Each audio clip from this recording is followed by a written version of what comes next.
Magandang araw po sa inyong lahat. Ako na naman po ito, Yolo the Church.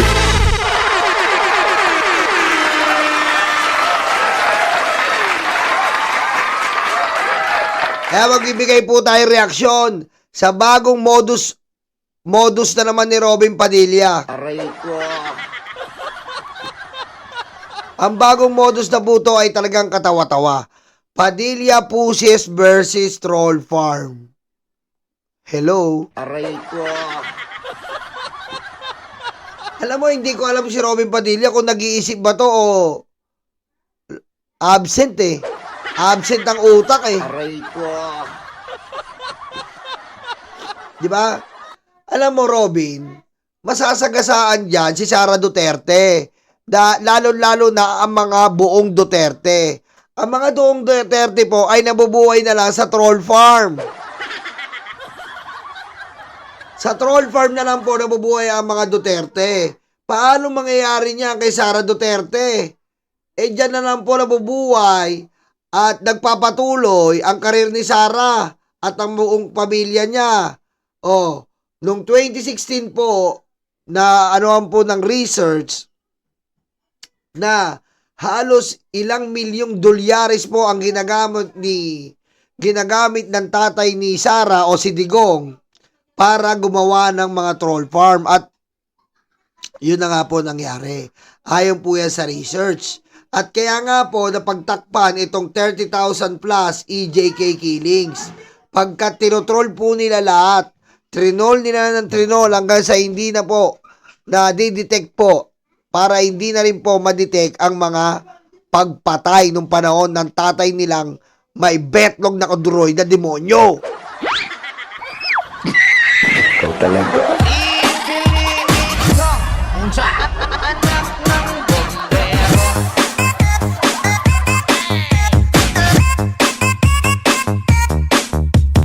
Quốc gia, Chủ席Xi Jinping.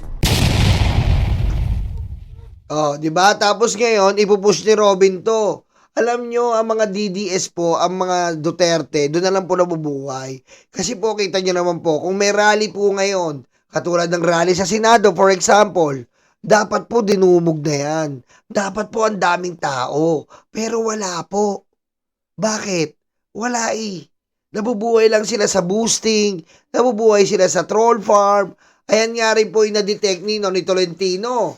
Nakaalyado niling mga Duterte ang China para po sa pagpe-fake news sa ating bansa. Aray ko. Diba?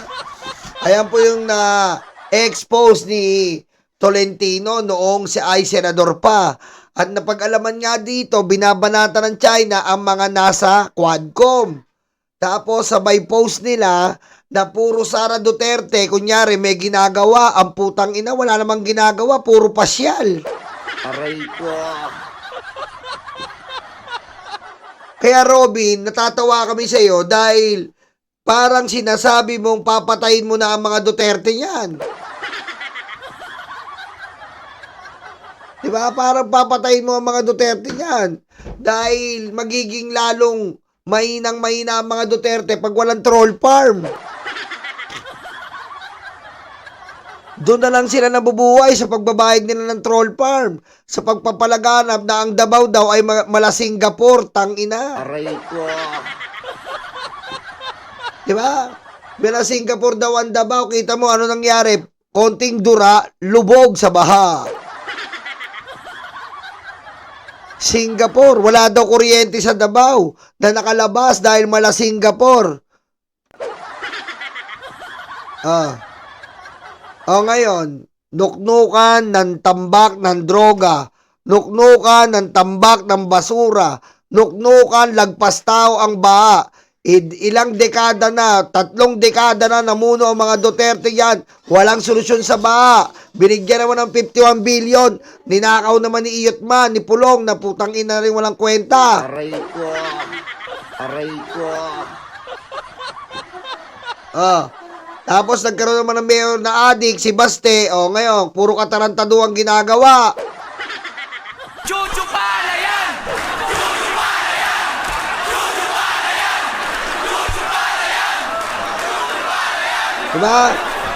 Si Basti po na inuuna po ang pagsubo ng ethics, di ba? Inuuman niya po ang pagsubo ng ethics kesa po sa pagtatrabaho sa City Hall. Chuchu Palayan! Chuchu Palayan! Chuchu Palayan! Chuchu Palayan! Aray ko. Oh. Paano yan? Yun na nga lang ang nakakatulong sa kanila yung troll farm. Magbabayad sila ng mga troll farm. Kakatulungin nila yun, pati yung coordinated sa troll farm ng China. Ayon kay Tolentino. Oh. Paano yan, Robin? Parang pinatay mo yung mga Duterte niyan. Aray ko. Ibang klase talaga mag-isip si Robin, oh. Alam mo, Robin, asikasuhin mo na lang yung panggagago mo sa Pilipino noong nakaraan. Kung saan pinatakas mo si Bato. Tapos di-deny ka pa. Anong kala mo sa amin? Tatanga-tanga katulad mo. Ha? Robin, hindi kami tanga tulad mo. Aray ko. Ha? Marunong kami dito. Hindi kami sa'yo katulad. Biro nyo po pakita ko lang po sa inyo paano hindi po kayo matatawa dito kay Robin Padilla. Eto po, pakita ko po sa inyo. Tingnan nyo naman po. Hindi naman man lang nahiya to. Hindi man lang na mahiya. Talagang kinontrol A po. Anong control A, Yolo? Nag-post po siya. Tingnan mo naman. Matakot kayo sa kasaysayan na siyang di mapagkakailaan ng inyong mga kagagawan. Fear history, for it respects no secrets. Reply yes kung gusto mong i-edit ang caption for posting. Puta. Aray ko. Aray ko. Robin, mag-AI ka na lang. Hindi mo pa binira yung sinabi ng ChatGPT. Aray ko. Pati yung AI, kinopya mo. Aray ko. Ano ba naman to? Aray ko. Tingnan nyo po, pati yung AI, kinopya niya, oh. Reply, yes. Nagpa-convert. Nagpa-convert po ng salita sa ChatGPT. Sinama yung reply, yes, kung gusto mong i-edit pang caption for posting. Aray ko. Grabe. Ikaw po ang mababaliw kay Robin, no? Ikaw ang mababaliw, eh. Aray ko. Grabe, no? Woo! Ba't po tayo nagkaroon ng senador na ganito? Aray ko. Woo! Ayan na lang po mga kababayan. Maraming salamat po, Palike na lang po ng ating video. Ako na naman po ito, si Yolo III.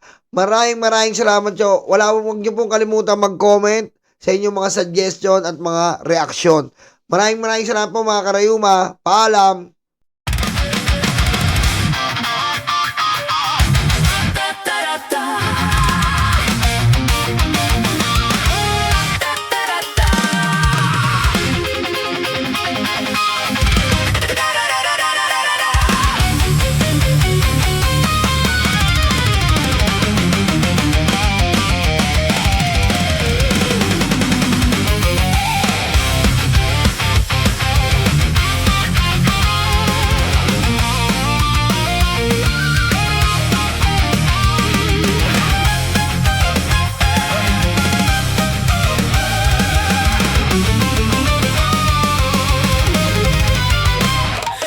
Madilim daw ang paligid, putukan daw ay maririnig.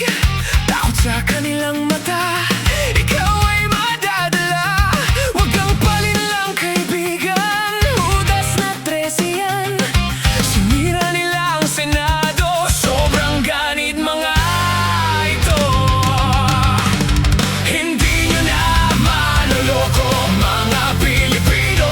Gising na gising kami sa kabobohan nyo.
sinungaling